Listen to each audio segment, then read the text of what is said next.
Hello everybody out there, lovely to see you. I hope you can find me. I'm just going to whisper for a little moment in the hope that you can, and see if I can find the comments because I can't find them. Normally I do my live streams through Google Hangouts, as most of you know, but that's finished now, unfortunately. I can't seem to get them up on my laptop, so I'm going to do them from here, and then I'm going to go onto my laptop now and see if I can find this video streaming live, and hopefully I can. And then I will be able to see any comments that are coming up, because I can't see them at the minute. Now, they've only just sprung this on me. And I work with a Chromebook, and Chromebooks are absolutely terrible for doing anything. Now, I can see that I can actually see it coming up. It's a monk. Right, let's see if I can do this. So I can see your comments and I can see that I'm live, so I'm just going to keep going ahead as I would normal. First of all, obviously on Saturday we have the meeting at Buxton.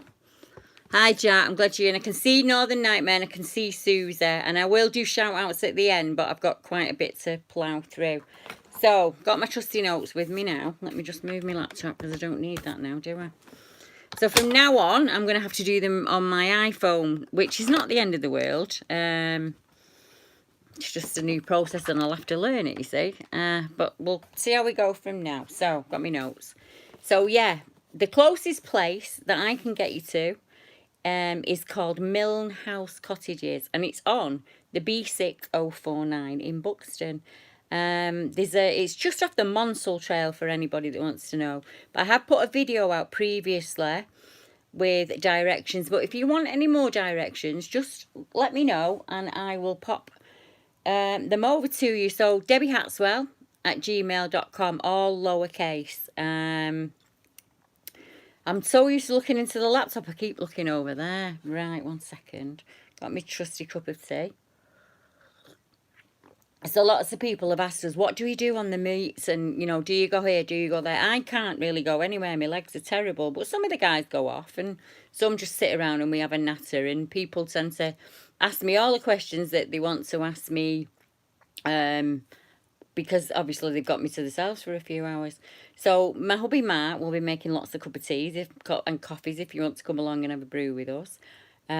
We will, some of them I would imagine are going to go off because there's not many people researching down here at the minute, so it's prime location. We're right on the River Way. It's a lovely setting that I've got us in, and it might be worth nipping out into the woods and seeing if there's anything out there, because it is where the zip lines are. But that to me is a plus in a way, because there'll be a cafe there and we can use the loo and all that bit, and once the people have gone in the day, I would imagine that area comes to life at night, and because of the zip lines, they won't be able to build on it at any point. Hello, Glenn. Oh, it's Kaz in. Hiya, Kaz. I was talking to Kaz before. Right, so yeah, so that's what we'll be doing on the day. I'm planning to, I'll be in Tideswell. So Mark's going to set the tent up, and then it's only about 3 miles down the road. He's going to nip us down the road to the site and get us set up and everything. We have a tarp. If it starts raining, don't worry. He'll rig us a tarp up and we can get underneath. If you're not great on your legs like me, bring a chair so you can sit around and have a natter with us. Oh, I'm just a second. My grandson is just messaging me at the moment because I'm using my YouTube channel. Oh, child. We share a YouTube channel on occasions and his messages are coming up at the top, so I'm just going to try and ignore them. Oh, the professionalism. Right, massive thank you while I'm on. I need to say thank you to Forest Folk and to Andy Harder. They have both jumped in and have been helping me on the website. And they've managed to plough through quite a lot of the backlog. So we are actually catching up for once, which has been fantastic. And I wanted to say thank you for him for all the time that they've put in there, because they do it for nothing, same as me. And I would imagine it's taken quite a lot of the time. But we got so far behind. We're about 9 months behind in the sightings. So we're not now. We're getting there. We're ploughing through them. So these are a selection of the sightings that have come in this month. So I'm going to read them out to you. Feel free to chat amongst yourselves while I'm whittering on. You might have heard some of them and you might not have heard any of them. Just 1 second. I'm going to see if I can get my husband to stop my grandson from messaging me. No, obviously no one in the house.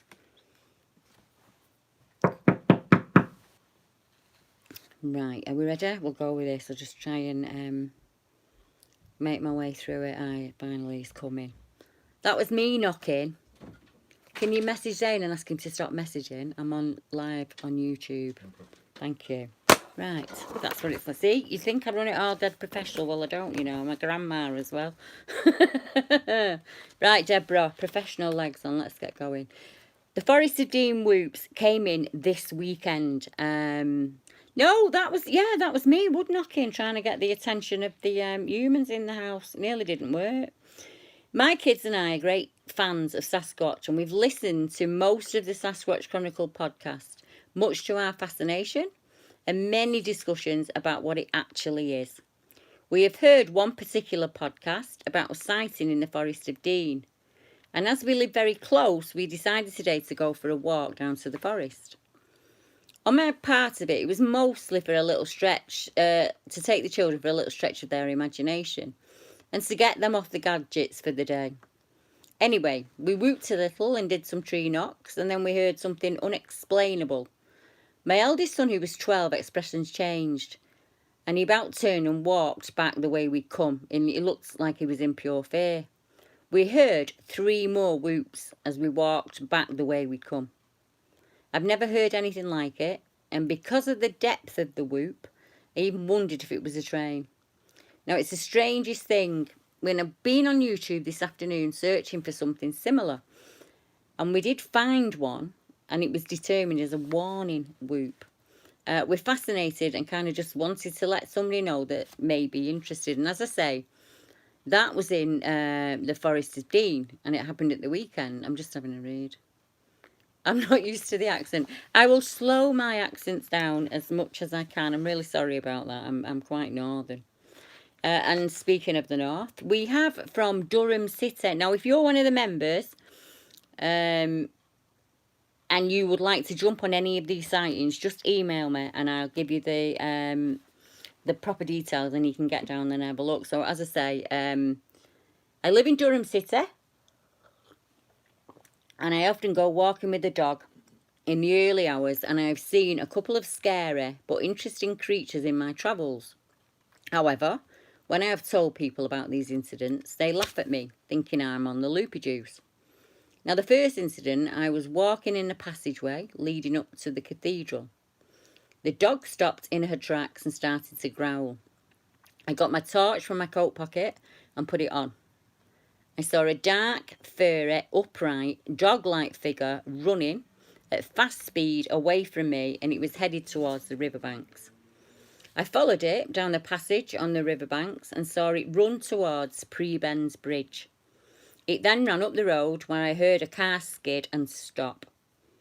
I ran up the road, no sign of the creature. What's loopy juice? Beer, I would imagine, alcohol.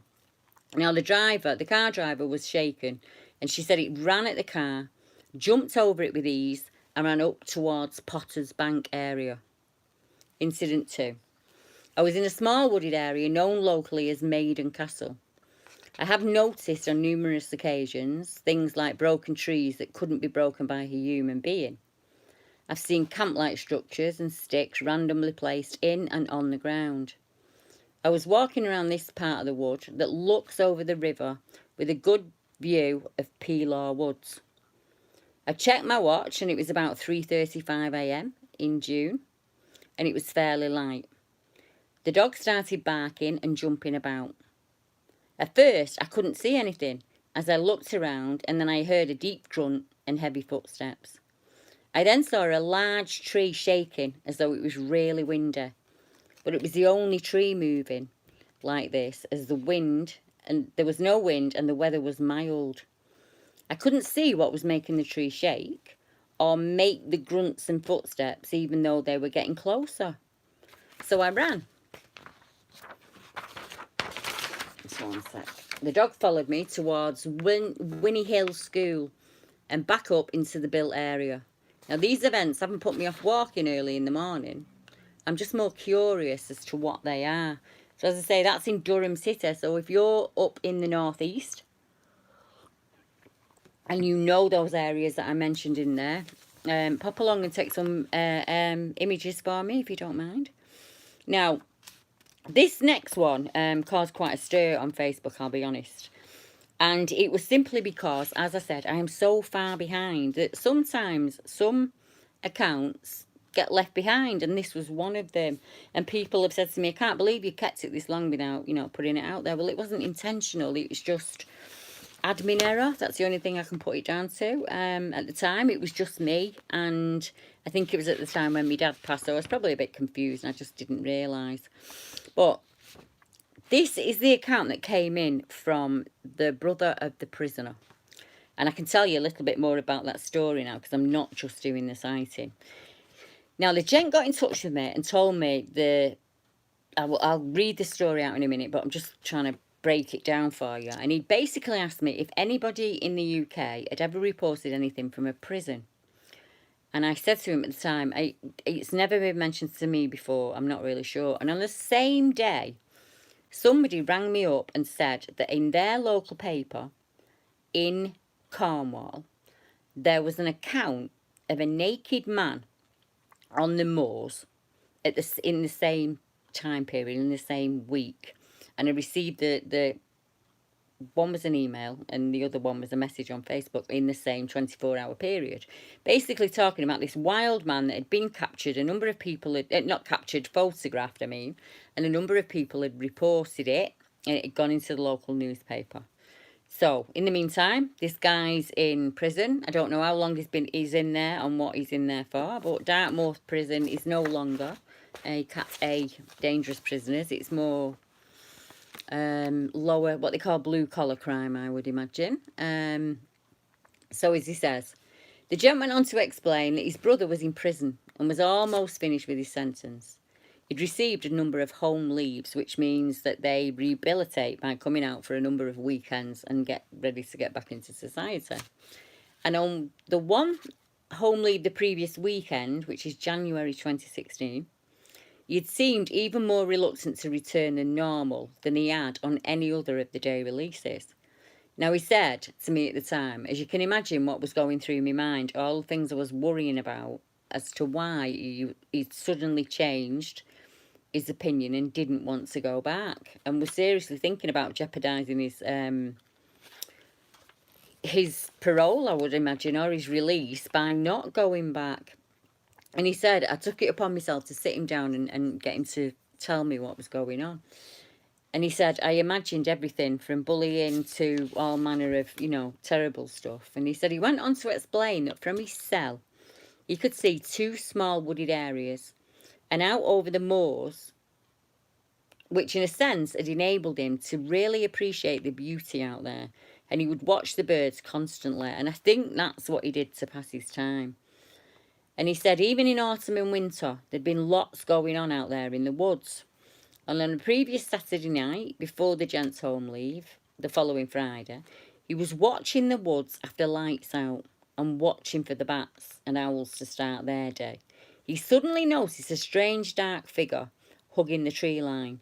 He thought at first it was another prisoner who'd struck lucky and managed a few hours of escapism out there, or was setting out to retrieve a parcel left by somebody to be smuggled in at the most opportune time. The government in the UK are not the brightest and put a lot of prisons out in the middle of the fields, which is ace for throwing something over the wall or just hiding something in the cabbage field. Kirkham and Wesham are not that far from me, and that's renowned for it, parcels being left in the cabbages for people. I know some of them in Kirkham nip out to the pub down the road and then just go back in at the night time. And I think Dartmoor's kind of the same. So he was saying, he was thinking that this guy was going to have to break back into the prison. So he was, you know, quite interested in watching him. And he said, as the moon clears, he said, he watched this dark human figure move up and down and through the woods. And he realised the person was looking up into the tree branches and not down to the floor as you would expect. As the cloud shifted, the figure was suddenly illuminated by the moon, and the prisoner, looking for contraband, looked like a wild, hairy man who was really thick and muscle-bound. As he watched, the figure picked up a stick from the ground beside him and he hurled it up into the tree. And the man watched as a small animal, or a bird, fell down from above and was quickly pushed into the mouth of the naked, hairy prisoner. And as you can imagine, the gent was horrified at the scene.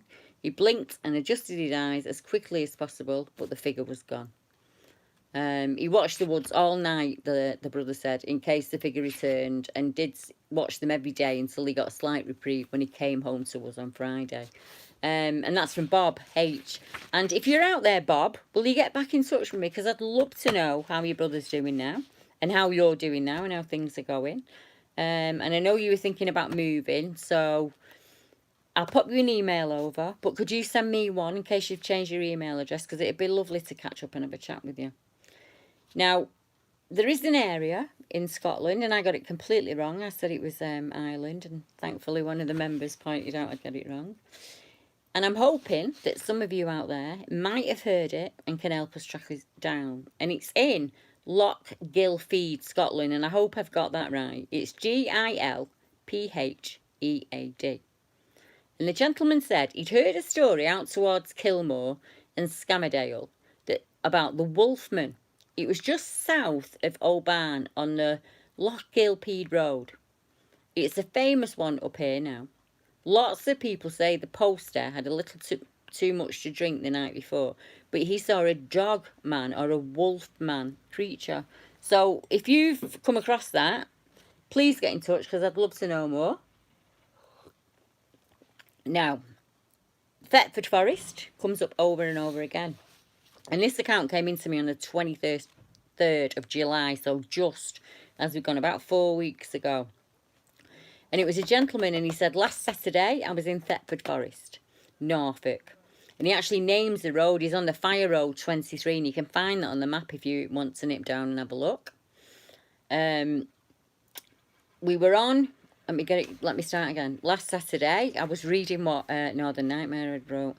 Norfolk, I was with a group of people in a quiet, dark and dirt track when there came a very nasty, low, throaty growl that was far too heavy duty for any dog.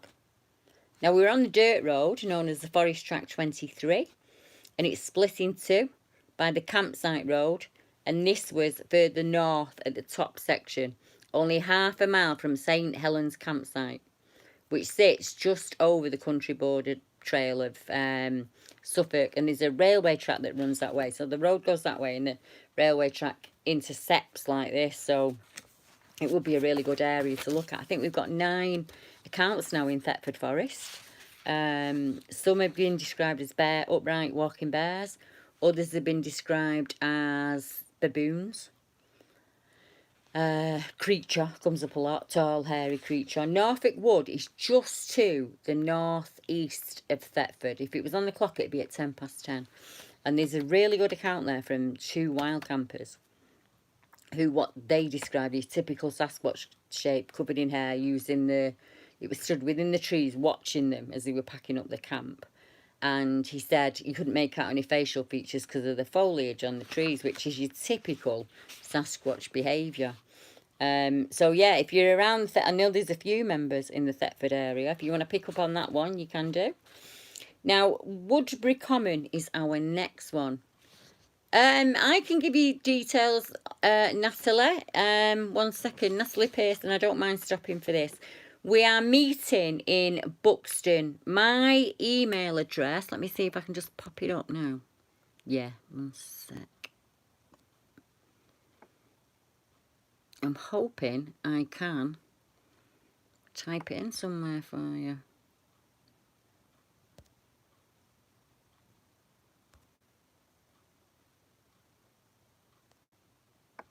Oh dear, what have I done? Shouldn't have done that. Hopefully there I am. Just send me an email now at Natalie, and when I finish the live feed, I'll send you all the details over. We're meeting in a really, it sounds silly when I say a car park, but it's right on the river way, and the road is the B6049, but I can give you the postcode for Milne House Cottages, which is right next to it, and I'll send you a screen grab with a big X on it so you'll see where we are. And I'll also pop my phone number over, so if you get mixed up, you'll be able to find us. I'll probably be there from about 1:30 to about 5:30, depending on how many people turn up. Bring a cup if you don't mind. We take loads of cups down with us, but we tend to not have enough for everybody. And a chair if you're not right good at walking. You can sit with me back at base camp. Hubby's gonna... Oh, thanks, Natalie. As I was explaining at the beginning of the show, I've had no internet for weeks and weeks on end, and I finally got my internet working again. So we were even further behind. So I've got a couple of the members who are helping me out, going through email and going through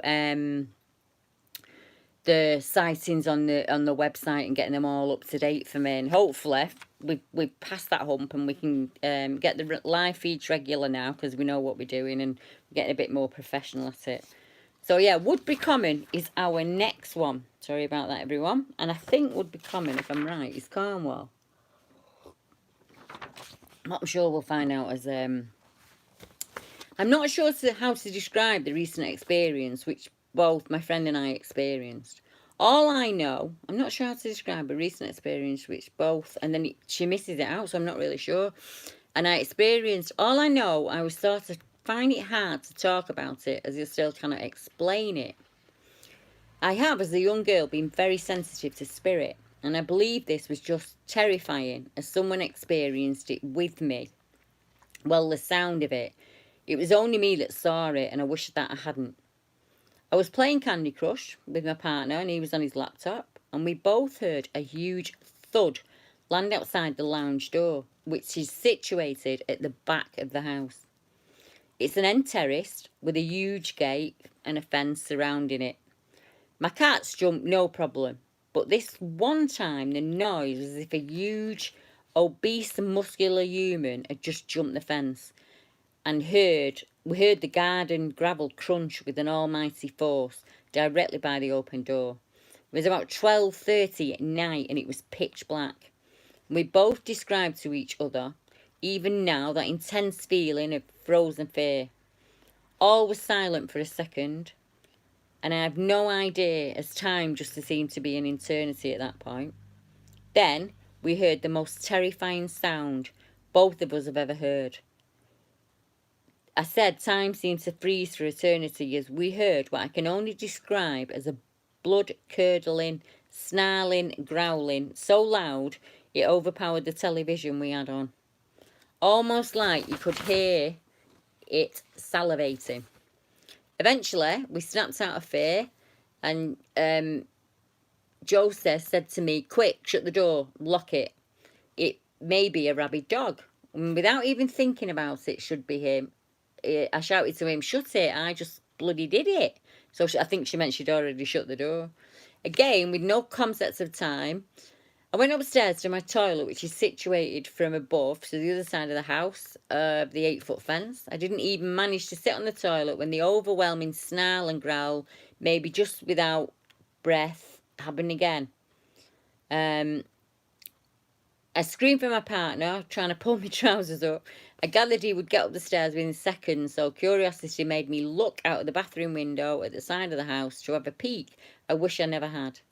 This is the part I will never accurately be able to describe to you, as I think it's Jose reached me. All we heard was a loud scream and shouting from the garden opposite, 4 doors down, is where it must have jumped a higher fence than mine, as it had bloody vanished, and so had the noise. This was in Exmouth, Devon, I thought it was, in June or July time this year. At this time, there were a few reports of a wild cat spotted in Exmouth, but the year before I encountered in my friend's car, we saw a wild cat. This was more of a mystery, as I did not see. I was the only one who saw, but not its face, thank God. It appeared when I looked out the half-open bathroom window down on the floor at the side of my car. It just looked like a frantic creature. Its hair looked quite long, as I could see the squish of it was black and silver. When Jose came into the bathroom, it sort of ran or galloped in a neither feline nor dog-like sort of way. I was mesmerised by my own brain trying to work out what the hell it was. And for only a second did the possibility of it being a dog happen. And I'm sorry, I still don't know what it was.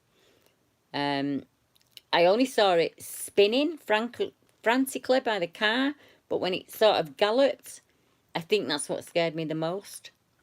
And the scream and the shouting. I think what she's trying to say is when they were downstairs and they heard a noise in the back garden, she went upstairs to use the loo and she saw something that she just really can't describe. And that's how many of the sightings come in.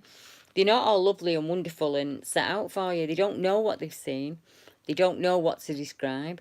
And they don't know what to tell you. So I say to them, just write it down. You just write it down as if you're writing it to yourself.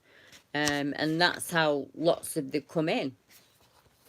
Rakes are scary creatures. I have a report of a rake from Cannock Chase. I think there's one in Scotland as well, to be honest. Now, I am looking for some help tracking a witness. I have, in my message box, a screenshot conversation from a guy in a control tower who's speaking about an account that he's had, and he's made a report to somebody and they've passed it on to me, and I cannot for the life of me find out who it was who passed it out on to me. So if you are the gentleman that I'm about to mention, please get in touch. I work at the airport and was in the control tower. I just happened to be looking out of the window. Something caught my eye moving through the trees in the farmland next to the tower. Whilst I was talking to the guys in the tower, I was half watching this thing moving around, thinking it was a co-worker or something like that. It was a couple of minutes before my brain caught up with me, and I was like, wow, he's really tall. And why is he wearing a ghillie suit? I lost sight of it in amongst the trees, and it was weird. So if you're that control tower witness, please get in touch, because obviously I know it doesn't say which airport it is. There's nothing on it. There's just a screenshot with the gentleman's name and the conversation, and then the person that sent it to me, you can't see it because it's cut off about there on the so you just can't see it. So I have no idea which airport it is. I know the witness was named, but I don't want to give it out on air. And I'm hoping the person who sent it over to me will remember and get in touch. But that's it's just been sat there because I've not been able to trace it to anybody. Now, the next one was that good that I put it out within about 2 or 3 days of it coming in. And it's the account from Wales. Because it is exactly how lots and lots of accounts happen by accident in the middle of nowhere when people are just going about their ordinary day. And it's not urban. It's not the type of place where people can say, but there isn't enough land for them. This is in the Snowdonia National Park, and if there's not enough land in the Snowdonia National Park, then I don't know where there is anywhere. And it's in Llynogwyn in Wales. And the witness was amazing. She was really brave, in all honesty. I'd have been a puddle on the ground. I really, really would have done, let alone make the report. But she says, I love to visit Snowdonia in Wales, and I like to try and stay close to the National Trust Centre at Snowdonia because it's quiet and it's a very scenic area, and there are no noisy people around screaming, and I can go for a walk whenever I want. And years and years ago, me and my hubby would just rock up somewhere and spend the night in the car and go back the next day, and lots of people do that. They can't afford to go on campsites, and they can't afford like Butlins and Pontins, and they don't want to be where there's families with kids. They want a completely different experience. And wild camping's brill, but you can't put your car next to you in the middle of the woods. So sometimes, if you're lucky, there's the odd car park about where you can just rock up for the night and cars in the car park, and you can just pitch the tent over. And I know there's lots and lots of people that do that. And this is exactly what she was doing. And she says, there was one specific spot where I preferred to park until I saw something there early one morning. I now park elsewhere. And on that day, I had parked in my chosen spot for the night, which is a lay-by just below Tryfan at Llynogwyn. On the night, the 4th of October 2018, so not too long ago. Now, this is the car park below, and she sent photographs in of it, but I don't know how to share my screen on this bloody iPhone. But it's just your basic little square car park, leave a donation at the end of the day type setup. I parked my van facing the mountain, directly opposite where you drive in from the A5 road. And on the photograph that she sent me, there was a black car. So she's basically it's smack bang in the middle of the car park, and the car's facing the mountain way. Yeah. So she says, ironically, I was underneath the no camping overnight sign. The night this happened, there was a medium-sized white camper van parked in the top left of the car park, facing my direction. And on the bottom right-hand corner, windscreen facing the road, was a red car, a standard 4-door hatchback. In total, there were only 3 vehicles, including mine, parked up that night, and the other 2 were empty. Now, the weather was really bad. The wind and the rain had been battering, and it was shaking my van all night. And it got so bad, and the rain was so loud, that I feared my van may blow over. The gusts were so strong. I woke up at 3:30 a.m, unable to sleep with the noise of the wind and the rain. So I just laid there, hoping the wind would stop. And I tried to go back to sleep, but it was useless. The weather was getting worse, not better. So I decided now at about 4:30 a.m. to get up and possibly drive into Bangor and park up there somewhere safe for what remained of the night. I still had my pyjamas on, and I climbed over into the front driver's seat, and I watched the heavy rain roll down my window. I would imagine she was thinking what was safest, staying where she was or trying to drive out in it. It wasn't pitch black outside, and there was a small amount of light, and I could see the red car in the far right corner. As I was looking at the red car, I saw movement, and what I can only describe as a large, tall, dark-coloured figure stood near the rear passenger door on the driver's side of the car. As soon as I saw it, I believe it also saw me looking at it, and it began to run. And it was running off. There was a flash of lightning that lit up the whole car park, which showed the figure as a solid thing. I noticed the top half of its body looked to be lighter in colour than the bottom, and it ran towards the opposite edge of the car park, towards the mountains. This event all happened within seconds, and I'm unsure at this point if it vanished into thin air or it ran up the mountain, as there's a small wire fence containing barbed wire in the way in the direction that it was travelling. I was so scared that I started up the engine and drove the hell out of there. All the while thinking, what the hell was that? What the hell was that? It took me weeks before I felt comfortable enough to revisit and park in the immediate area. I parked in that same spot twice over winter. Both times I didn't feel comfortable, and I sat scanning the mountainside for any possible movement or anything possibly person-shaped like before. Before settling down each night, I'd scan. If I want to visit Snowdon, I now park at the lay-by right next to the lake, Ligogwyn, along with the other vehicles that always park there at night. But even so, I can still sit in the dark and scan the area for any movement before settling down. What I can tell you is that I didn't see its face.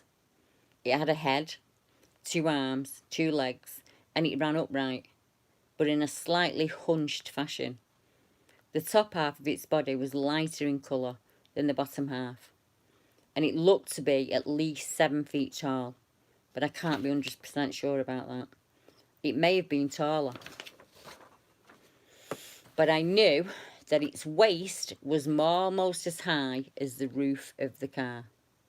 It was standing close to. I have no idea what it could have possibly been. Now, I would imagine that there are hundreds of hikers and walkers and day visitors to that area. And if you're one of them, hi Shane, if you're one of them and you use that area at all and you've seen anything strange or experienced anything strange, whether it fits in with the Bigfoot description or not, anything that's out of the ordinary, please get in touch and let us know. Shane does a lot of wild camping. If you want any tips about wild camping, talk to him while he's on the thread there, because what he don't know about camping, you can't write on the back of a stamp. Right, multiple wood knocks. Now, this came in from a gentleman who went to school in Fontmell Magna. And he says, as a small child, I attended the local school and we would hear wood knocks constantly. So much so, we just ignored them and nobody ever commented on them. And he hasn't really told me anything else other than that, so I haven't got really much more I can tell you about it. Now, the next one comes from the area of Dundee, and it's the Arbroath Road. So if you're one of our Scottish researchers and you want to have a look out there for me, that would be wonderful. And he says, I'm from Dundee, and I wanted to report something I saw a good while ago. Back when this happened, I was in my 20s, maybe a little younger. And back then, I had no idea what it was. But now, I would say I saw a Bigfoot face to face. I feel like a nutter saying this to you. And I've already reached out to 2 other paranormal researchers previously, but no one seems to care or take me seriously. You would not be surprised how many times that happens to people. It happened to me. Everybody that I went to try and understand what I'd seen were not interested. They didn't want to know. It didn't fit the box. I am a sweetheart, you're right.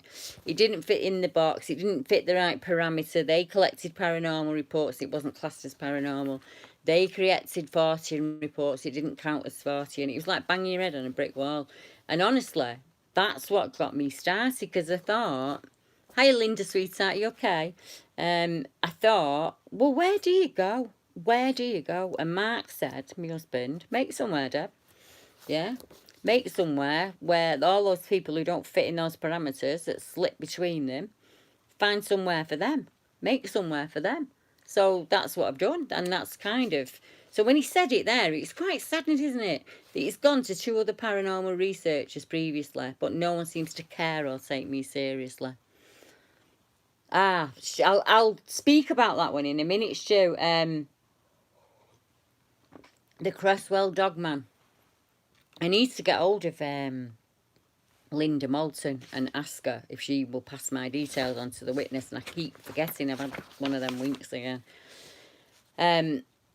So I need to get back to this Arbroath one, don't I? When this happened, it must have been around Christmas time, and it was a winter about 10 years ago. I was at my ex-girlfriend's house, and my friend was there with us, and she decided to walk home really late at night, and that worried me. So I suggested I'd walk her down part of the way, as she was a younger lady and had quite a way to go to get her to her house.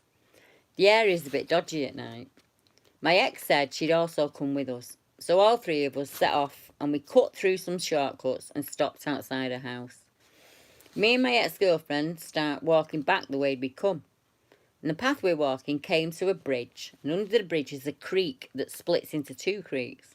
There are 6 ways in and out of this place, and there's no lights, only a few small woods dotted about, which are full of deer and fish and all kinds of wildlife. We came to the bridge, then we turned the corner, and there it was. It was huge in size, tall and broad, and definitely not human, because it was in clear view, sitting half on the path and half in the bushes, by a creek at, it would have been 2 or 3 a.m. in the morning. And the weather was ice cold. When it stood up to its full height, it was like a giant with long arms. And me and my ex-girlfriend ran off, and it had been bugging me what I saw ever since. Now, the weird thing is, a few years later, I saw a report in the paper about the guy across from at Tayport, close to the Tay, and he'd seen something like this creature too. And he described the same thing that I saw. And I've heard the tales of the Grey Man up in the Cairngorms. But how do you tell people now that that's what you saw? No one's going to believe you. And up to now, nobody has believed me. I had to share that with you, and I could tell you'd seen him or them when you were speaking. I've also heard growling too over the years. So that's what happened to me. Now, for all those reporters or experts or whatever you want to call yourself, little lesson that might be learned.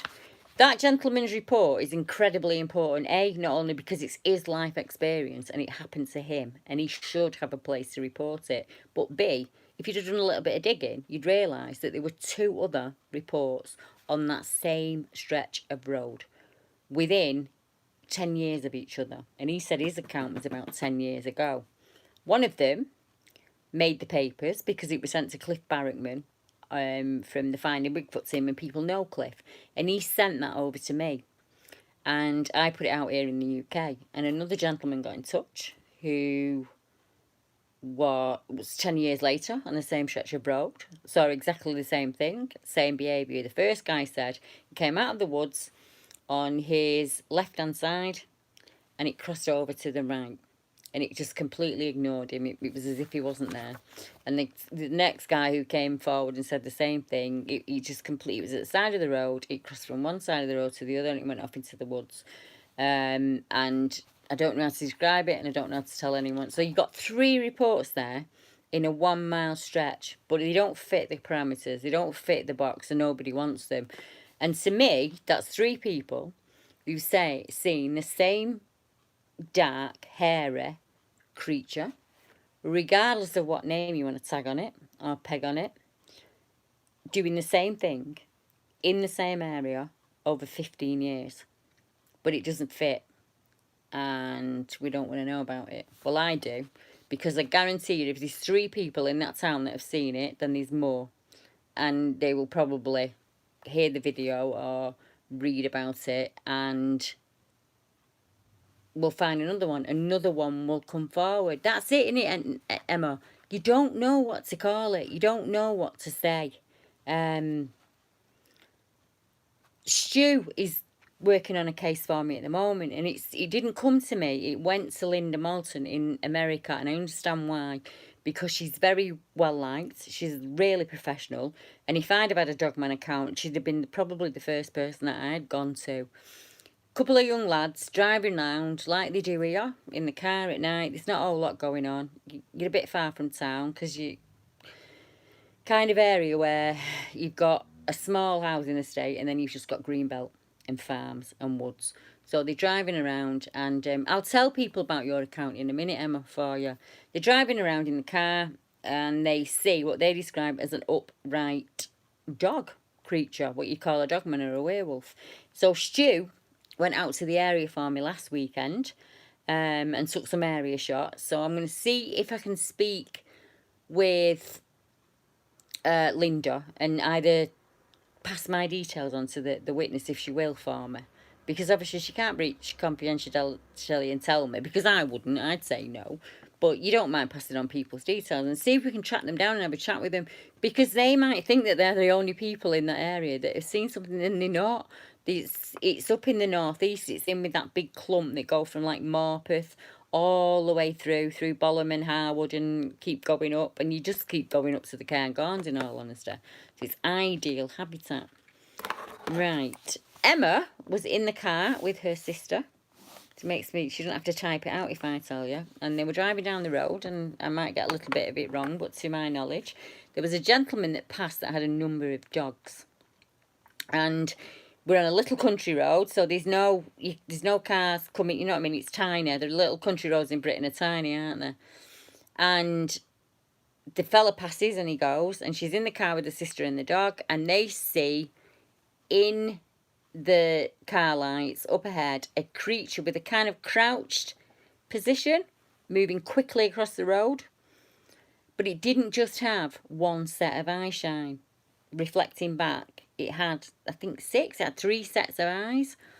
Now, theory-wise, I wondered if it was a female carrying young, hence the kind of crouched baby on your hip type thing that us ladies do, and the eye shine would reflect off the car. It's just a possibility, we don't know. But Emma did an enormous amount of work. Hi, Kevin. Kevin is the reason that we have a website this month, because I couldn't, without Kevin, I don't think we'd have kept the website going for the last 6 months, to be honest. Yeah. Massively grateful for everything that he does for me. But yeah, getting back to Emma, she's, obviously they see this creature, they don't know what to do. And she was really brave, because not many people go back, and she did. And it took us a while, didn't it, to get you back there, but she went back. And she realised that in that area it's Grey Stew Priory, so it's on old priory land. There's actually a tunnel that goes down below the priory and through and comes up in the town. And you actually went there, didn't you? Spoke to the landlord of the pub, and she found another gentleman witness, and he said that he saw it crouching on the side of that road. The typical behaviour that we were talking about in the last account, where they're either exiting the wood and you kind of catch them out in the car, and they'll either sit and crouch or they'll dash across the road. That happens over and over and over again in the accounts. Now, a number of you I'm not going to name anyone, but a number of you in there have had experiences, because you're witnesses, when you've been on the road, you've been on the car, or you've been on the back of a motorbike, and you've seen something with glowing eyes looking at you as you've been going past. It happens to hundreds and hundreds of Brits. And I just want you to know that when you're all out there, that you're not the only ones that are experiencing it. So I know I think it was Swannington where you had your account, wasn't it? And not too far away is where we link up with the Snake Wood account, where there's a family of Bigfoot creatures that's seen, and nobody believes him for years and years and years, and he goes down week in, week out, doing what we would call gifting now, leaving foodstuffs, and got to know the entire, not within them, start watching them. And obviously all those people that never believed him missed out on that. And it's a chain of reports, and he's kind of come in from the peaks and head down Nottingham way and off to Links and Lincolnshire. And that's why we're having the next meeting, the peaks, because I've triangulated. And this is where we're going to end up. Right next to the River Wear is where we need to be. So that's where I'm getting us in on Saturday, because it's exactly pinpointed. This is where the route should be going through, and we should have a number of routes crossing through at that point. So she's still researching, Emma, in that area, and she's always looking for people to go out with her. So if you're interested and you're in the Lincolnshire area and you want to get out, she's on the map. Her details are out there on the members map. If you want to get your name on the members map, just email me and I'll pop you on there. Not the River Wear, Johnny. No, the River Wyre, W-Y-R-E, down in Buxton. I wish I was on the River Wear. But I'm going to get there. Mark said he will bring me up as soon as we get good weather, probably May, June time next year. Because obviously it's quite a drive, so we'll have to probably split it into two. But I'm going to get there. So I'm hoping I'm going to meet you and Stu, because I think there's 15 researchers now in that area, and it'd be ace to get you all together. Well, I'll let everybody know, because I know we're going to do one in Todmorden next month, because people from Yorkshire want to meet us. We don't have to stay over to do that. That's just a quick drive for us. And I know we're going to do close to Manchester the month after, and that's for the people in the northwest. But then probably that'll be it for me then, till good weather next year. I mean, unless I win the lottery and I can start staying in hotels, but I don't think that'll happen, But yeah, while we're doing it in the tent or keeping in the car, which is really hard for me. We've not done that for like decades because of my disability. So as soon as it gets cold, that's me. I'm stuck in for the rest of the year. I know Chris Huff's up in that direction as well, and I'd love to meet up with Chris. And Johnny's, if you want to know about signs, Johnny Bigfoot UK is the guy to talk to. What I know about signs is nothing. He's studied him for years and years and years, and he knows what he's talking about. So if you want any hints and tips, or if you come across anything that's in your area and you're not sure what it is, either send it to Johnny or send it to me, and I'll send it to Johnny. And he'll let you know. He's blunt, but he'll let you know. If it's bushcraft, he'll tell you that it's bushcraft. He's like me. He'll not buster you up. But if you've got something there decisive, he will. He'll tell you what to look for next. What's the next clue to follow? It's a day. Right, well, count me in. Yeah, I'll be there as soon as I can get there. Now, I've had a report coming from France. Wolverhampton saw something, right? I have. I stayed in a place called, you can look, if you're looking for it on Google Maps, it's called Castle Gate Campground, and it's in Wulver, W-U-L-V-E-R. and it's in Wolverhampton, Kidderminster, I think. Beautiful, absolutely beautiful. If you're not fit for wild camping like me, but you want to feel like you're in the wilds, then book in there. It was absolutely beautiful. It was ancient land, so you've got the two. You're on an old castle site. You've got the two gateways. You're driving through the gateways either end. The farm was a delight. It was absolutely lovely. And obviously on my car, I've got the window stickers saying, and they say BBR, Cryptid and Paranormal Investigations. So I was explaining to him that what I was doing there that day and saying, would it be okay if we stayed for an extra night? Because the driver really took it out of me, and sometimes after a meet it can take me days and days and days to get my legs going again. And he was like, yeah, that's fine, it's absolutely fine, don't worry about it. So I said, oh, we're just driving into Cannock because it was only a couple of miles up the road, and I'm going to have a meet with the members and everything. I was explaining what he was doing, and he said, funny you should say that, because that's how most of them start. Funny you should say that, but about 4 years ago, on my land, and he pointed up to the top, would say left corner, I would imagine. It's a horse farm, lots of food and arable crops. I could speak loads of spuds with him when I was there. It was an absolutely beautiful place. And he said that he saw this dog coming across his land and crossing where we would have been camping. And he said it wasn't as big as a horse, but it was as big as a pony. And it was very thick, but it had a face like a greyhound. And unfortunately, I was really, really sick in the morning. So we'd done the meet and we'd stayed the night over, but it was just too much for me. So we had to leave really early in the morning, and Mark brought me back and gave me my meds and put me to bed. And so I didn't get to talk to him again about it. But he did say if we wanted to use that field next year for people to come down and have a camp, so we could stay out overnight on his land, that we were more than welcome to do it. So I have got his email and I can get in touch with him. I'm glad you reminded me, actually. I should make a note. I can get in touch with him by email and ask him. But if you're up for a camp with us next year, we'll do it in the good month. So we'll probably do it of a weekend for them that work. And I'll try and do it so we're in good weather. So I would imagine June, July, August time, something like that. And basically, we'd only be paying for our little pitch. And we can have a campfire and we can have a nest room. We can stay overnight, bring your tents down. And I'll just come out in the day and meet us. So if that's something you'd be interested in, let me know. And I'll pop you down on a list. I think if we made a deposit, I think we worked it out. To leave a deposit would be £1.50 per person. So... well, it's per tent, so there's 2 of you in the tent, you're still paying you £1.50. So if you're interested in that and coming out and meeting us next year, let's do that. We'll have a campfire and we'll have a nest room, we'll stay up overnight. Because there's lots of paranormal accounts on his land as well. So if you're into the paranormal stuff, amazing. And the sky watching I've never seen the sky like that. And I've travelled all over Britain, but it was just, I don't know if it was the particular night that we were there. There's a photograph somewhere with the moon in my hand, and that's where we stayed. And we can't wait to get back. I cannot wait to get back. The M6 is an absolute nightmare, but it was worth it just to be there. That's what I'm thinking, Shane. We could all stay overnight. No one's got to rush back for trains or any of that.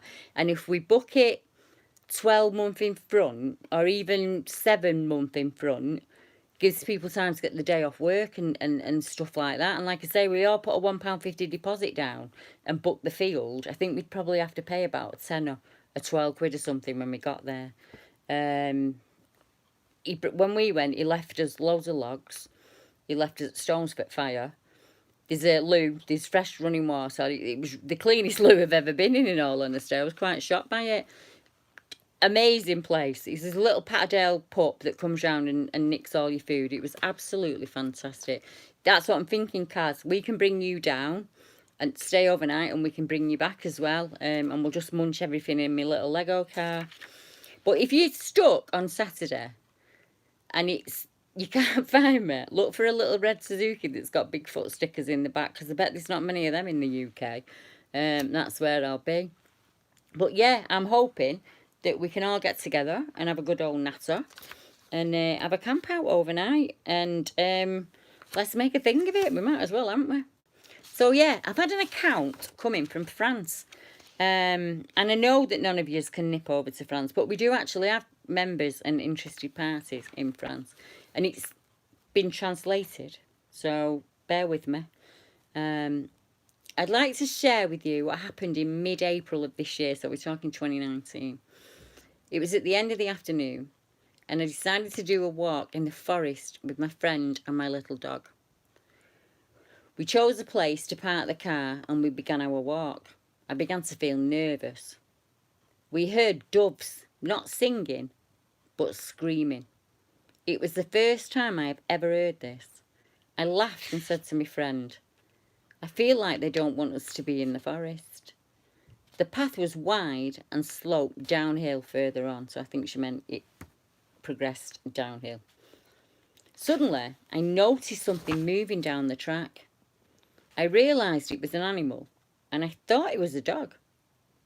The colour was very black, and I was upset, and I told my friend I'd rather go back to the car. It unnerved me. I didn't want my little dogs to come across what I thought could be a big, vicious dog. Luckily, I had my little dog on a leash, so I turned around, but my friend stayed unwatched. I'd been walking for a few minutes when I heard my friend screaming. She shouted, "Run, run!" Without looking back, I accelerated, increasing my pace so that I arrived back at the car out of breath. I put Leo, my little dog, into the car. Before I got to the car, I looked down the track and I saw a deep black creature walking into the forest. I was so surprised and shocked. I couldn't believe it. I could only see the top of it from its shoulders up. On the other hand, my friend who joined me explained to me what she saw. She said this creature moved by sliding at high speed along the track. Then it seemed to get its momentum and straightened up on its hind legs. My friend told me, and I can confirm this, it was over 2 metres tall, but she couldn't see its eyes. The creature stopped when it saw her. They looked at each other for a few seconds. Then the creature decided to turn into the wood. My friend told me it had a dog's head with its ears down. Now the creature had a muscular body, muscular torso and thighs, covered with deep black hair. We were very shocked. The next week we decided to go back. We went twice, but we didn't notice anything. And then I told my friend that we should try to go back to this place just as night was falling. This was 2 weeks ago. It was strange because when we got out of the car, we immediately felt that something was wrong. And it was a silence. The woods were silent. We began to walk for a few minutes, but I felt anxious again. So I decided to go back. And my friend tried to go on, but she also came running back. She couldn't do it. I know that creature was there again, standing in the wood looking at him. I just had not seen him. We would have liked to have been more courageous enough to take pictures. And in the end, we know that we're not the only ones to have seen this dog man, because that's what he was. We are sure that that is what the creature was. We learned that someone else had seen it just a few days later. So now I tell my friends to be careful when they decide to go into the forest. Now this only came in about 2 weeks ago. And as I said, she said the place is the forest near Abergement Saint-Jean, near Nublans in Jura in France. So as I say, that's one of the very rare reports that you get from across Europe, and I'm just absolutely delighted that she got in touch with me, because I think most people think I only do the British stuff, and I don't. I've got other accounts in Norway, France, Denmark, Sweden, Germany, most of the Baltic states. They go all across Europe. We've got cave systems that come up in those places. The cave systems that come up in Romania. A lot of dogman reports in Romania, as Natalie will be able to attest to. A lot of the Baltic states have dogmen, werewolf, whatever name you want to give them, the wolvers as we call them, have that type of creature with the snout and the upright ears and paws instead of hands. Now this is another report that came in from Newquay. This is Cornwall. And I'm really interested in this one because he works in the woods, and he's always worked in the woods, and he works on a shooting estate. No, not that kind of tunnel, Emma. Most of the UK, we're either on limestone, butterstone, sandstone. There's a lot of underground caverns and tunnels, and they actually, like the cave systems, and they spread out under the sea, and some come up in Portugal. I think some come up near Turkey.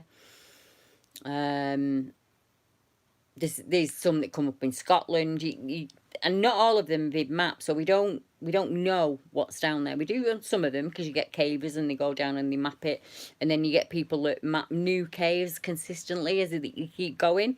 But I think the last time I checked, it was something like only 27% of the tunnel systems had been mapped, had been actually explored by people. So there's a whole subterranean possibility that maybe that's where they go in the wintertime. I know if in the Sherwood area, the sightings are around the tunnels that are there. Same with the Peak Districts and the ones on the moors.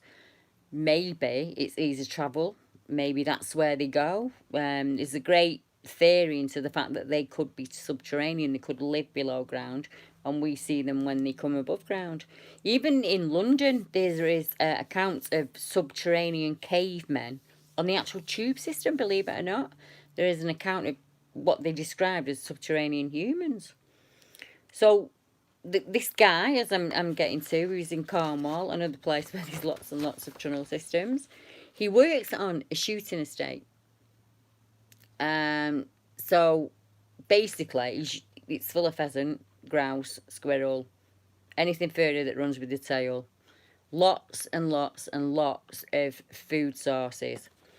And he says, it was about 20 odd years ago. I was in my early 20s back then, maybe 22, 23 years old, I think.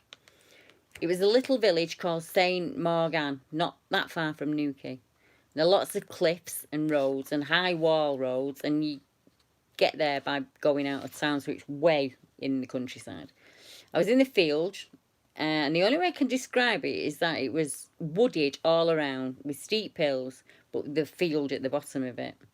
My old boss used to keep pheasants and other birds up there. People paid him to shoot on his land, and he and I were up there at the side of the hill on the far edge. I remember climbing through vegetation and trees to get there. He also owns land on Dartmoor too. Anyway, I was talking to him about the pheasants and birds, and afterwards, me and another guy and his daughter were left there to finish off the work. We were left alone. I remember getting finished and hearing a wood knock about 30 yards away, but I couldn't see anything. I looked at them, and they looked at each other, and they didn't say nothing, and we just carried on packing up. But it started again, and it was louder, and it was closer, and it made me jump. Once again, they didn't say anything. They just carried on working. I was kind of thinking perhaps it was a woodpecker, but the sound wasn't right. Then they left, and I stayed behind because they only had a little van and I couldn't get in it, and I had to wait to get picked up later by the boss. So that was the reason I was stayed there on my own. I couldn't make out where that sound was coming from. I could still see the edges of the forest where we'd been before when I'd heard it earlier. I waited on the edge of the forest and I could hear rustling in the bushes. I looked, but I couldn't see anything. And then I guess my eyes adjusted and began to focus because I saw a face.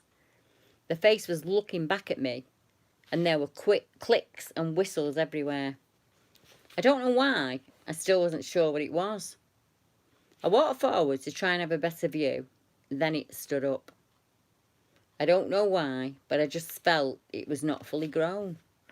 It was a male, about 6'5" a kind of coppery colour, and it looked right at me. It was gone in a shot, and I heard my old boss's Land Rover returning to collect me.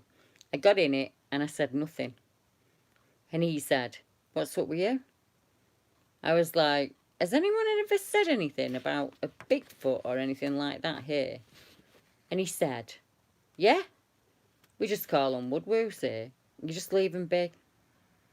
I do hope you understand this, as I struggled getting it down onto the paper. I've never told anyone about this, and I really don't know why I'm telling you. I don't know if I wanted to share it, but I just wanted to share it with you. I felt like it'd been watching us.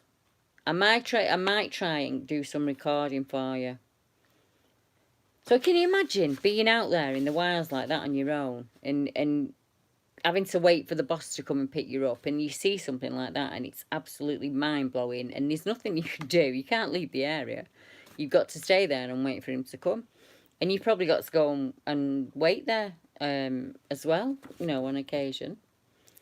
And the last one I have for you is from a gentleman who was in Delamere Forest. And I met up with Glenn in Delamere not that long ago. We had a brew.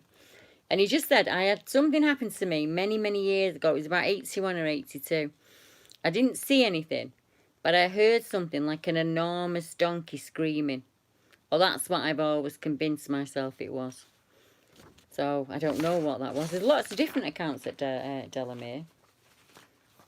A little like the gentleman who stayed at Cannock and said, oh, I heard some strange noises, but I was all right because it's probably just the apes at the Go Ape Centre. And then I explained to him, they don't have apes at the Go Ape Centre. They just have climbing frames and zip lines and things like that. And where we're going to be on Saturday is a very similar area, yeah. I knew. But I think when Glenn stayed over, didn't you, Glenn? You stayed over at Cannock and heard a scream at the tent and you thought it was me or one of the others having you on. And I was back at home by then. Mark had already took me up in bed. Ape said, well, you see, I didn't wait at the beginning. If you don't know what I ate the Go Ape Centres. You drive me mad. But in a way, they won't be able to build on that land, so they kind of had a bit of a devil you don't want, but a necessary devil, because nobody's going to be able to build houses or anything like that. Physical attacks depends. If you're talking the typical American dog man, ran into camp, grabbed me, beat me up, left me for dead, no, none of that. But there are occasions where dogs have been attacked. Humans have had things thrown at them. Sticks, stones, pine cones, all manner. Seems to be more of a bluff charge and the distraction technique. So I can't think of any where there's actually been physical contact.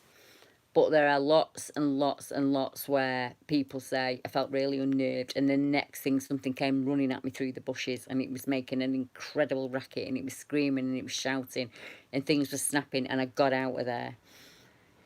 Lots and lots of accounts where the person is persuaded, let's put it like that, to get out of the wood. So there'll be whoops and hoops and an in circulation. So they'll circle around you and start knocking on the trees and things like that to scare people away. Lots of people that hear things over the shoulder and they'll look and they'll see a very quick running figure. It seems to be a really clever territorial diversion. So don't come in. If you come into my area, I'm going to scare you out of there.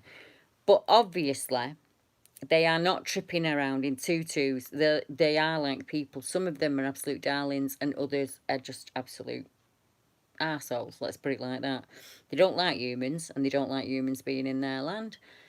Some of it can be because that's where they're young are and we have stumbled into that area. So I think sometimes even I misinterpreted my encounter. If you'd have asked me back then, I would have said he was a monster and he tried to attack me. But if you ask me now, I'd have to say it didn't run after me, it just looked at me. And that was enough to scare me out of the area. But if it had whooped or shook the tree or threw something at me, I'd have been out there before I'd have seen it, wouldn't I? Some people push the boundaries. They get that feeling of, oh, I shouldn't really be in this area. And they disregard it and they carry on. And then they'll hear high-pitched whistles normally. Strange running heavy footsteps that kind of freak you out and put you off, so you move out of the area, and they will ignore that and they will continue to push on in. And then yes, you do get a kind of physical's the wrong word, isn't it? Because nobody's getting their head pulled off, but they will scare the absolute crap out of you to get you out of that area and to stop you coming back in. But there's also the other side of the coin, where there are some very friendly groups that don't mind human beings that they are used to being in their area. And it just, if you're lucky that that's the clan you've got on your land, then great. But if not, and they don't want you out there, they're not going to let you be out there. And that's quite simply because they don't want you out there, so they will scare you away from the area. But what they do seem to do, which is far more important, is strategically change areas so that it looks like there's no thoroughfare. So in many of the researchers will tell you that in their areas, there's always been this path. And suddenly the path is then blocked by pushed over trees that are still green. So they're not uprooted, they are pushed down like this. But the roots are still attached, so the canopy becomes incredibly green, and there's just a wall of nothing. It's happened to me in my area. And I could never understand why. What was the point of that? There's nothing there. It's quite a human area. Why would you go to the thing of doing that when 100 yards over the track, you can be where you want, no one's going to see you? And then it suddenly struck me that there were 7 hazelnut trees within this area that had been cordoned off. So whether it was a food supply thing, it might have been, not only do you have hazelnut trees, you have the critters that eat the hazelnut, so you've got an extra food source, that kind of thing. You get birds, squirrels, mice, rats, all kind of manner of things running about. So they'll use a strategy. They will put the sun between you and them, so their sun will always be at their back, so that the sun will be in your eyes when you're trying to see them. And for all that people say that they make structures on paths and all that, no, they don't. What self-respecting person that wanted to hide would make a structure on a path that stands out from nowhere? That's like making a bivvy and painting it pink. That's not how the brains work. They will be in something that just looks like a load of scrub and brush. It'll be hard for us humans to get in there, and there will always be a back door. There'll always be a secondary escape away from you, and what they tend to do is they'll put them on a hill so that they can see you coming from every direction. And if you're coming this way, they'll escape out the back. And if you're coming this way, they'll escape out the back. And that's kind of how they work. GP in his area found a foot trail. Do you remember when it crossed the little stream and it went up? And I said to you, what's on the other side of there? Because they're probably passing through there. They always have a back door, a secondary getaway. They are more than intelligent. To us, it's a game. To them, it's life or death. So they would be as strategically minded as you would be if you was out in the woods with your wife and your child and your mum and your family. You would make sure that you knew someone was coming 500 yards away. So you wouldn't wait for them to walk in the door. You'd have it set up cleverly so that you would know when someone was approaching. And if it was someone that you didn't mind, you just bunker down and you let them pass. But if it's someone that you feel is a threat, that you're going to do everything you can to stop them getting into that inner circle. Because what we find is, I feel, just my personal opinion, what we find when we're travelling through is not where they're staying permanently. I think the signs and the things that they leave out in the woods are to point out a resource or a source or a route or a way. And they don't put themselves near us when they are bedding down for the night, when they are at their most vulnerable. I also think they're crepuscular, and that's very hard theory to push on some people. Lots of people say they only move at night. Well, the sightings the data doesn't add up, because they are seen in the daytime. People see them in the daytime. They see them at all hours of day or night. So if you go back to early humans, we're going down the human line, not the animal line, we were crepuscular. We would be out at dawn and dusk, and we were never meant to sleep for 8 hours. We normally would sleep for 4 to 6, and then we would, in the hours of dim light, is the best time to hunt. That's when the animals come out. So you'd hunt between about 4:30 in the morning, about 8 o'clock, and then you'd kip. And you'd get your jobs done and you'd kip. And then as it got dusk at the night time, and in the north here, that's 3, 4 o'clock in the afternoon, then you're out again, you're doing what you need to do. and you get your head down for a few hours. I think that's how they live. And I don't think they live in just the one place. I think you'd outdo your food sources. You'd get found quicker. I think they move continuously. I think they have a migratory map and they move. But that is not 100%. It's not even 50%. It's just what I think from running the numbers on the map. You see them in all seasons, but there is a definite die-off between harvest. So in about 6-8 weeks, the signs will die off in the woodlands. As the berries die off, the signs die off, and we don't get a whole lot of reports in the winter months until you hit spring, early spring. So we should be looking at early Jan for Cornwall, Devon, the south. And then as we're coming up and we're coming through Lincolnshire, we'll be looking at the end of Jan, beginning of Feb. And then as you move further north, you're looking at Feb, March, and then March, April. And you'll see, when you've been doing it for years like me, that that pattern follows every year. There are differences because weather plays a part, obviously. And you can never pinpoint a day. You can't say on the 11th of Feb at 7 they're going to move. But you can see the pattern where you think, obviously, things are coming into fruit in the south. And then as it warms up, as we go throughout the country, then I think they follow the berries and the deer. That the food follows the berries and they follow that. It would be, if we were wanting to hit it in the peak, so we could look at a couple of woods, say January or February, and there'd be nothing. And people say, oh, give up. So they go to somewhere else. So I'm the boring one. I say, why can't you just go to the same place all year round? Because they might only be signed for 1 week, 10 days in that month, because there might be a resource that they need in the woods at that month, or there might be a certain fish that's spraying at that time, or it might be because nature's patterns dictate their lives. Their lives are not dictated like ours. Hi, Richard. As ours would have been as early foragers, we followed the food. We didn't settle as farmers till way, probably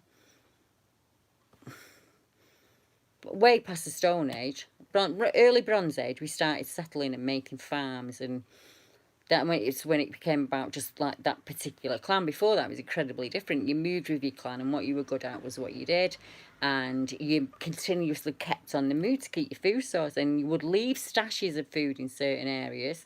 Early humans were very good at preserving food. They knew what to do, way better than we are. Any fruit that was made in summer can be made into fruit leather just using the sun alone. You just squash it down, and the natural pectins in it, you spread it out in a big leaf and you leave it in the sun, and it turns into what we would call a rinsed pastel, or a fruit pastel. It's just fruit leather, it's called, and it'll keep for 2 or 3 years, and you can use it all year. So you're getting your bit C and your nutrients from it, and you could give it the young. If you had the knowledge that we had back then on how to preserve your food, forage it, find it, hunt it, cook it, kill it and eat it, you wouldn't question how they do it. It's because we've become this society where we settle and we farm, and all our food's brought to us and comfort's brought to us. It didn't used to be like that for us humans. And I think they live as we used to live all those years ago. And feel free to disagree with me, because I don't know whether I'm right or not. I could be completely 100% wrong, and then I'll put my hand up and say, well, I got that wrong, I don't mind doing that. They might be completely dimensional. They might look flesh and blood, but there's nothing flesh and blood about them. It's just a massive puzzle, and we don't know the answer. So all we can do is look at what we do know. We do know that they're showing up near ancient sites, so ancient wells, stone circles, standing stones, cemeteries, and ancient burial sites. That's more the dogman creatures. You see, you tend to hear about the dogman creatures around burial sites and cemeteries. But we see them all year round, as I say, and then there's a drop-off in those winter months when the food is sparse. Now is the ideal time to be getting all your foraging, and we have more reports around this time of the year. And spring is when the new food comes out, and we get more reports around the spring months. So there is that pattern that's showing. So we know that. We know that they're using the rivers because the clusters around the estuaries, and then they follow the rivers in and the little streams that branch off. We know railway lines play a part for some reason because every single sighting is near a railway line or something like that. Or the old railway lines that they used to have that are now turned into the bike tracks. So we're learning little bits and pieces, and we can make a note of them, and then we can tick them off as we go along, and we say, well, all of those are in that area. That might be the area for me to go and look. Oh, Andy, I was telling him earlier how much work you've been doing for me, Andy. So if you're interested in it and it's your first time, or it's not your first time and you just want to try something different, pick one site that's got, it doesn't have to have a massive water source. It just has to be within walking distance of a fresh water source that something could drink. Probably out on the greenbelt, maybe a sewage farmland, something like that. Have a look around the small woods there, but look all year round, because, like I say, it might only be there for a week or a month at one time. Good night, Andy, if you are off, and I will see you Saturday, hopefully. I think you're coming on Saturday, aren't you? But if not, thank you for going through all those reports for me and sorting them out. I have been able to push forward, and we'll keep doing it as the weeks go on, and I'm sure eventually I will end up even, and then we'll be fine. Oh, hi, Kev. One of my favourite people is Kev. So, as we come to the end of the live feed, has anyone got any questions for me? Pop them up and I will answer them in the chat. That went well, actually. We nearly didn't have a live feed tonight because I normally do my live feed through Google Hangouts. And as I went to put it on tonight, it suddenly came up with a banner that said, we are no longer using Google Hangouts. So I was like, oh no! Yeah, what am I going to do? So I've discovered I can do it this way through my webcam. So that's what I've had to do. But I'm not sure how to screen share, so I can't show you the normal images that I would normally show you. But I will find a way of doing it. I've got a month to do it until the next one. So, no questions. Well, that's me done. I've got my cup of tea. Mark's got me something to eat ready, so I'm probably going to take off. So, we'll just go over Buxton again. You'll need my phone number. If you come in to Buxton and you're not sure where you're going, you need to email me so I can give you my phone number, and then they can send you a screen grab of the area that you're going to be in, where you're going to be, yeah? I'm sure you'll find us. Most of us wear camo, and they'll, as I say, where we're meeting, it's just a really small car park. You can't really miss it. And it's right on the River Wyre, so it's a lovely place where we're going to be, absolutely lovely. And the Monsell Trail runs through it. And the Monsell Trail runs all the way through the Peak District. And the reason I wanted to meet in the Peak is because it's very rare that the police force get involved in anything to do with Bigfoot in the UK. So for them to be investigating the case of the Wild Man back in 1865, in the big Victorian day, and writing it down and documenting it, must have been incredibly important. Well, they took a photo of a structure back then in the Victorian ages, and I was able to match that structure. Not just it looked similar, it was absolutely exactly the same as one of Johnny Bigfoot's from Northeast in 2017. And I found another one from 2016, which is absolutely the same. So it's really interesting me. So I'm going to bring some photographs of those structures down and a map with the sightings on around the area. So if you want to triangulate yourself or work out yourself where you want to be, or the idea being is we get in a circle and span out. I'll stay at base camp and people span out and see if they can find anything that looks like it be coming. I think there's another person camping out, Shane. I don't think you're the only one. I'm staying in Tideswell at a campsite we're already booked in there, but it's only about 3 miles away. But it's a lovely area, as you know, because you know the Peaks yourself, don't you? So, I'm going to get off for tonight. Thank you all very, very much for joining me. I will make sure that I do more of these. If you're ever interested in popping on and chatting, let me know, because I only have to send you the link and you can jump in as well.